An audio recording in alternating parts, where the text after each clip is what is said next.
In front of me is SONY Xperia XA2, and today I would like to show you how you can add audio or video file to text message.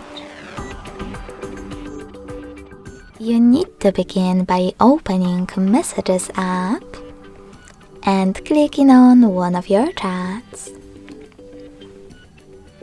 Now select this plus icon at the bottom left corner and click on Files section after scrolling down.